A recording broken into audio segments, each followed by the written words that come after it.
All right, we now get ready to play a rematch game. I guess the second of a home and home series with Missouri, and that's of course the two states that touch each other. Uh, Missouri been playing real well. They actually were up in games, and like what took place with South Carolina, you have a lead and it evaporates. But the thing about basketball, and I don't think people understand it. Basketball is a game of runs, and sometimes the early lead sometimes can be misleading. Teams are going to make a run on you, and the key is, especially when you play on the road, you got to be in the hunt. You got to hang around and give yourself a chance to win.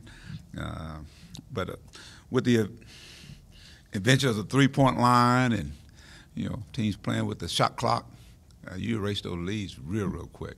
But Missouri, again, just like us, a young basketball team, had some guys that was missing against A&M, led that game by 12, I think, at halftime.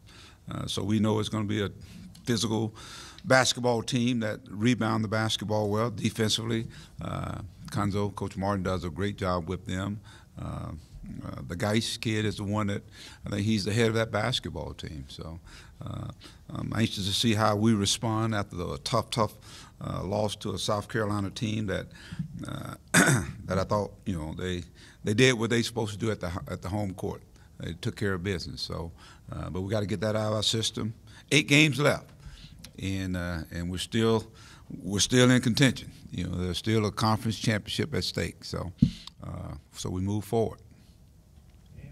Mike, you talked about Mizzou being a little short-handed. Mark Smith hadn't played since he got hurt here, and I guess he's questionable. Tillman didn't play because he got wisdom teeth pulled. Just how do you prepare for a team when you're not sure maybe who's going to play, and do you expect those guys to play? What do you expect from Missouri when they're short-handed? I expect those guys to play. The team that played here, that led us, I think they was up 17-4 here in a tough ball game here, and so I expect those guys to play, and so that's how we're going to prepare. If they can't play, how do you think that impacts it? It don't impact it. I mean, they still, everybody got basketball players that, those guys are on scholarship. They're good players. They're playing at home. And it's amazing sometimes when you don't have some guys, other guys have an opportunity to step up and shine. Jack, was he under the weather at all? Was it all just kind of mental, just bad game the other day, and just what do you look for him? I don't think he played his best. I didn't think, I think he didn't match the physicality. When the physicality took place, he got those fouls, and I think maybe it just kind of went from there.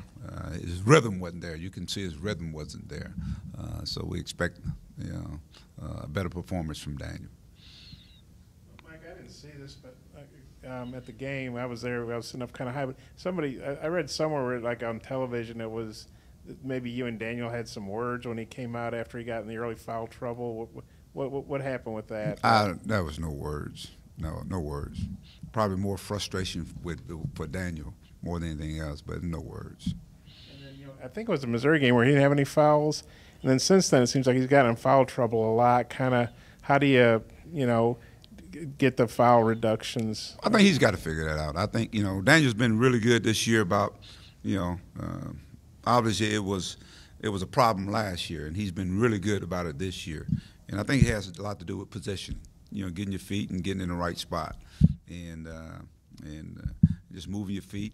They give you the verticality. He got length, using his length. He's done that really well this year, and sometimes you're at the wrong place at the wrong time. When you get to conference play, obviously people are coming at him, offensively and defensively, and he's got to figure that out on the floor in terms of gauging when to and when not to go and block a shot or just play position defense. Defensively, y'all played so much better recently, and then kind of had those lapses late against South Carolina. Just kind of what did the tape show then, and what do you have to do against Missouri? Nate, really, I thought the first half was probably the best defense we played. I mean, we were just I thought our defense was tenacious. We was touching ball. We was active. We was in lanes, loose balls, rebound the basketball. We made it difficult for Silva to score, which is their bread and butter guy.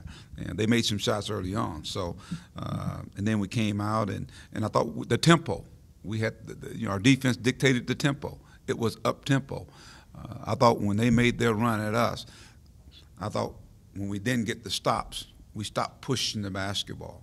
And a lot of times, you know, your energy comes when you score a bucket, and it revs up your defense.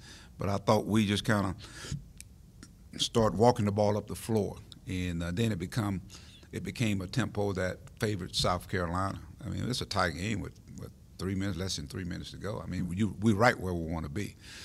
But at that point in time, I thought they took advantage of the momentum and couldn't make any plays going down the stretch, whether it be defense or offense, and that's where they got a chance to take advantage of the game. I know it's not the first and it's not going to be the last, but the quick turnaround Saturday, Tuesday, both on the road. How do you get your young team kind of used to that grind of maybe just one night in their own bed before they got to go back out? It's been happening. It seemed like for the last 3-4 weeks, I guess. So I guess that's how you get used to it. I mean, we've been doing it, and but at the same time, you got to tailor your practices. Like yesterday, we came in and got a chance to get some shots up, watch some film, shot free throws, and then today we'll get after it for about 45, 50 minutes before we take off and go up to Missouri. So I think we got to really manage their time. From a resting standpoint, and that's, to me, is the learning curve of a team. You know, whether it be young, old, inexperienced, experienced, you got to take care of your body, and I think that's been the message to our guys. You got to take care of your body, away from the gym when you're not, under our supervision. How are you taking? Are you eating right? Or are you getting the proper rest? So it's important because the energy is so important this time of the year. The energy. And the execution. I talk about energy and execution all the time. In order to do that, you got to have your focus. You got to be rested. So, Coach, you mentioned energy and execution right there. What have you seen from your team in the last couple games that's helped them get off to better starts at the beginning? I think we're coming out with actually, we talked about the game plan. I think we're coming out with executing the game plan. We're coming out starting with our defense. I think our defense has really picked up. If you go back, even from the Tennessee game or the Missouri game, I think our defense is now causing havoc, and I think it's getting us into a rhythm offensively. But more importantly, I think we're trying to start the game from the standpoint of inside out. We're getting teams in foul trouble starting off, and so that means we're playing a little more brand of the attack basketball that we're accustomed to. We want to attack you offensively and defensively, and when we do that, I think our team plays a lot to its potential. And of course, when you go on the road, you got to make some shots too. And but I just think from the standpoint of just having an understanding going in. What is our strategy? What is our advantage? Let's take advantage of it. And we do a good job of it at times, and sometimes we don't. Mike, you guys forced a lot of turnovers against Mizzou here, and create a lot of offense off that. Is that something you think you can do on the road as well, or how do you feel about doing that against them again? I think that's what we've been doing. I mean, you think about the LSU game. I thought we shot the ball well, but I thought our defense was really good, create some turnovers. We did at South Carolina.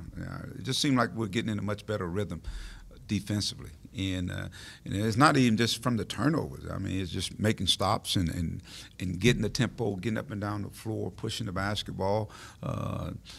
We had back-to-back steals, I think, in the game to start off against South Carolina, where Adriel steals it, back to Mason, and then he touches again. Now he gives it to Daniel, who he turns around and gives it to Mason again.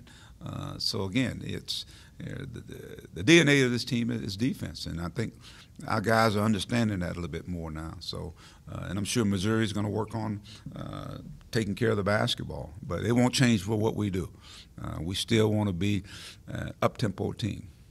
And we're talking about Daniel having an off game, but Mike did a fine graphic here with I guess Daniel's one of 5 guys averaging shooting over 6%, averaging over 15 and over 8. What do you think of that? I mean, he's had a pretty good season. Daniel's having a great season.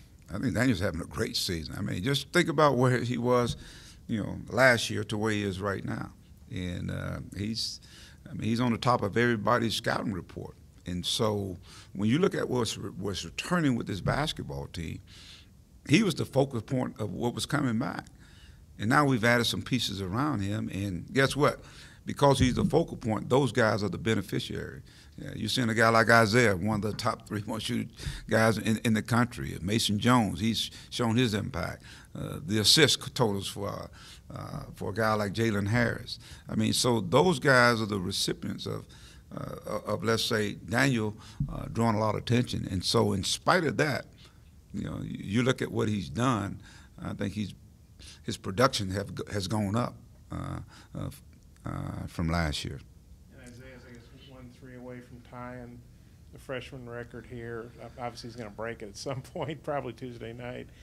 Just how do you feel about his three-point shooting? It's critical to our basketball success.